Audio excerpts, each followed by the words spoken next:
हिंदू शास्त्र और पुराणों में समय को 4 युगों में बांटा गया है।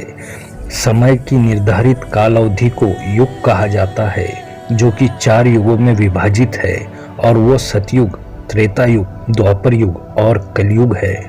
इन्हीं 4 युगों में क्या क्या फर्क है और क्या समानताएं है, इसी के बारे में हम आज आपको विस्तार से बताएंगे। आज की इस वीडियो में पूरी जानकारी के लिए वीडियो को आखिर तक देखना। नमस्कार दोस्तों, आप देख रहे हैं AK इन्फो हब, और अगर आप हमारे चैनल पर नए हो तो प्लीज़ हमारे चैनल को सब्सक्राइब कर लीजिए ऐसी ही इंफॉर्मेशनल वीडियोस को देखने के लिए। हिंदू शास्त्रों में बताया गया है, उस अनुसार ब्रह्मा जी ने इस सृष्टि का निर्माण किया, और ब्रह्मा जी के एक साल में 365 दिन होते हैं, और उनके एक दिन को 2 भागों में बांटा जाता है, यानी कि एक दिन और एक रात, और एक भाग को एक कल्प कहा जाता है, यानी कि एक दिन में 2 कल्प हुए। उस एक कल्प में 14 मनु अवतार होते हैं। इस समय हम 7वें मनु अवतार में हैं।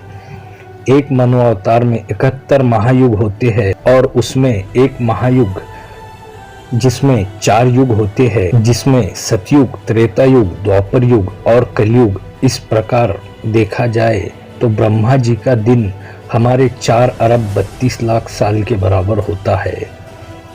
मल्टीवर्स की थ्योरी वैज्ञानिक आज जान पाए, लेकिन हमारे ग्रंथों में इसको हजारों साल पहले ही लिखा जा चुका था। सतयुग में धर्म 4 स्तंभों पर आधारित होता है, तो त्रेता में 3 और द्वापर में 2 और कलयुग में 1 ही पर होता है।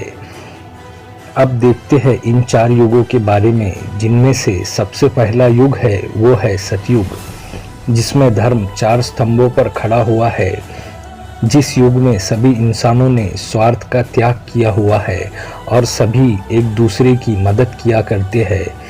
इस युग में किसी भी मनुष्य को कोई बीमारी नहीं होती, क्योंकि मनुष्य इस युग में अपने सभी इंद्रियों को काबू में रख पाता है। इस युग में मनुष्य के मन में ना कोई येष्ना, ना कोई लालच और ना कोई अन्य विकार होता है। लोग आपस में लड़ते नहीं हैं, सभी प्रेम से उस युग में रहते हैं। सतयुग में कोई किसी का द्वेष और ईर्ष्या भाव नहीं रखता है। सतयुग के मनुष्य बहुत फुर्तीले होने के साथ अपने कर्तव्य का पालन करते हैं। सतयुग के मनुष्य सभी अनुष्ठान करने के साथ सतयुग के मनुष्यों का ज़्यादातर समय धर्म कर्म करने में ही व्यतीत होता है।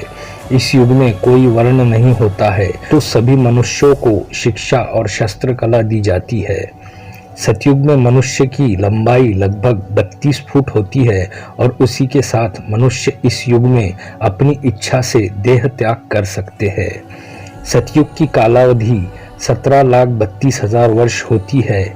जब ये अवधि समाप्त होती है तो दूसरा युग यानी कि त्रेता युग का आरंभ होता है, जिसमें के धर्म 3 स्तंभों पर होता है। इस युग में मनुष्य अपने कर्मों का पालन तो करता है, लेकिन सतयुग के अपेक्ष त्रेता के मनुष्य अपने इंद्रियों पर काबू नहीं रख पाते हैं। इस युग में इंसान दूसरों की चुगली करने लगता है। इस युग के मनुष्यों में स्वार्थ पनपना शुरू हो जाता है। साथ ही इस युग में मनुष्य में ईर्ष्या की भावना भी जागृत होने लगती है। हालांकि ऐसे लोगों की संख्या काफी कम होती है। इस युग में समाज वर्णों में विभाजित होने लगता है। इस युग में इंसान की औसत आयु 10,000 साल होती है, तो मनुष्य की लंबाई 24 फुट हो जाती है। इस युग का कालावधि 12,96,000 वर्ष होता है। इस कालावधि के समाप्त होने के बाद कालखंड के तीसरे युग यानी द्वापर युग की शुरुआत होती है, जिसमें धर्म 2 स्तंभों पर होता है। लिंग पुराण के अनुसार द्वापर युग में मनुष्य स्वार्थी होने लगता है।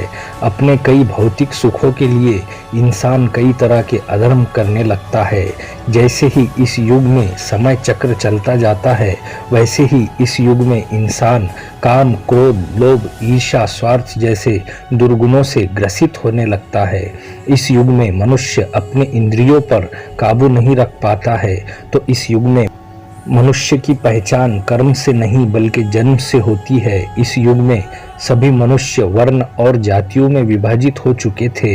इस युग में मनुष्य की ऊंचाई 16 फुट होती है और मनुष्य की आयु 1000 वर्ष हो जाती है। इस युग का कालावधि 8,64,000 वर्ष होता है। इस अवधि के समाप्त होने के बाद अंतिम युग यानी कि कलयुग का आरंभ होता है, जिसमें धर्म केवल एक ही स्तंभ पर होता है।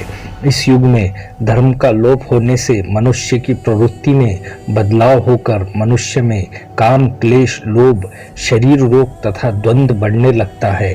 इस युग में सभी अपने कर्तव्य से मुंह मोड़ने लगते हैं, तो इस युग के सभी मनुष्य अधर्मी और अनाचारी बनने लगते हैं। वेदों में कलयुग को अभिश्राप बताया गया है। तो कलयुग में काम, क्रोध, लोभ बढ़ने के कारण लोग एक दूसरे से लड़ने लगते हैं और उस युग में हिंसा बढ़ने लगती है। इस युग में ही मनुष्य अधर्मी और अनाचारी बन जाता है और इस युग में हत्या और लूटपाट करने लगता है।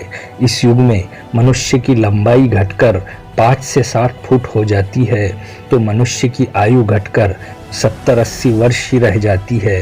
हर युग के साथ मनुष्य की लंबाई और आयु कम क्यों होती है, जिसके बारे में लिंग पुराण में बताया गया है कि हर युग के साथ साथ मनुष्य में काम, क्रोध जैसी तामसिक गुण धर्म बढ़ने लगते हैं, जिसके कारण इंसान धर्म, तप और प्रकृति से दूर होता जाता है और क्रोध और चिंता के सागर में मनुष्य निरंतर डूबा हुआ होने के कारण मनुष्य की आयु और लंबाई हर युग में कम होने लगती है।